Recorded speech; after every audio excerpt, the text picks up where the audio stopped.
Everybody's got a great story and there's a great picture in everybody. When I was approached to do this assignment, the ideolo suggested that energy poverty was relevant for this exhibition.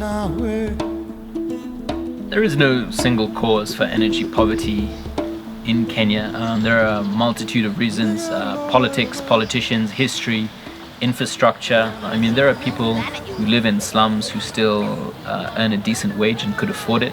But the reality is that there's no energy infrastructure, no electricity near them for them to be able to get a connection. When you have to cover a topic like energy poverty, you have to be there when there's a lack of energy. I do spend a lot of time in both Kibera and Mathare. Kibera is nothing like anything anybody's ever seen before. It's forever in the top 5 slums in the world with an unknown population, extremely cramped living conditions, no roads, only little pathways, alleyways, little or no electricity, but it's amazingly vibrant at the same time. The train running through Kibera, actually the train was there before Kibera was there.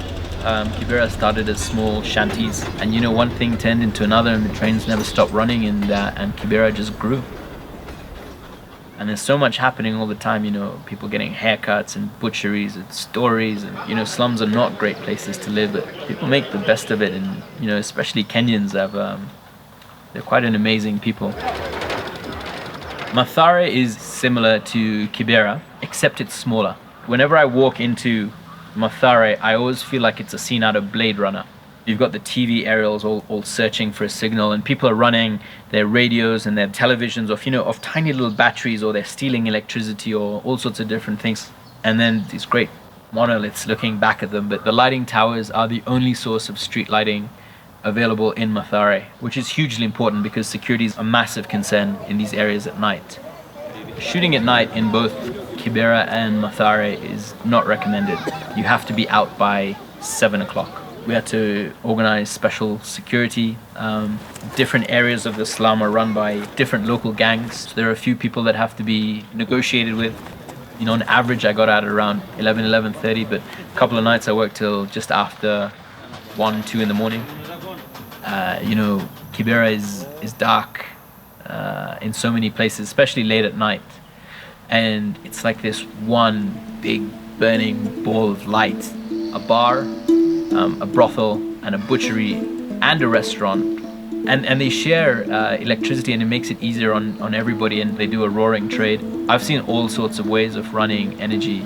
People have dynamos in their home. You get people charging with a battery, a car battery. You get people charging through solar, and then you get some people who steal other people's electricity. You get people who steal electricity from the main grid. They call them video halls. People do love to be entertained. Soccer tends to dominate 90% of all the viewing. There's actually 4 televisions playing at the same time with 4 audio tracks and 4 different channels. It's quite a sensory assault. That's a photograph of a brother and sister in Mathare, and they have no electricity, and so they study by candlelight. I mean, they're amazing kids. The neighbors actually have a stolen electricity connection. So they start to watch television, and the light from the television bounces up off the tin roof and comes down onto their little space. And then they wait to see if they're going to get any extra light from the television watching to do the rest of what they have to do. The blacksmith, he's one of the last remaining blacksmiths who does everything in a very old school way. He does everything by hand. He's part of a profession that's been there for time immemorial, and we got to tell his story about energy and how it affects him. Probably one of the last people actually doing what he's doing the way in which he's doing it. All of the stories are fantastic. I mean, there's one of a guy, and he's got a little shack, and he fixes radios, and he's the only radio repairman for a couple of 100,000 people in a small area. The only guy. Look, the reality is that you have to build energy infrastructure, and you have to make it affordable for a population that buys a small amount of kerosene every day in order to put in a small light. So when you consider that that's what they can afford, it's almost a case where you have to give it to them. And if you give it to them, they'll use it innovatively. Nobody wants to stay where they are. Everybody always wants something better. if you give them the tools to do something for themselves, they'll do it.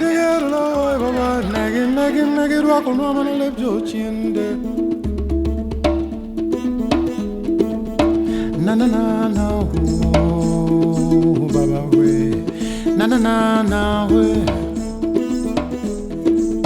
Na na na na, oh, baba we. Na na na na we.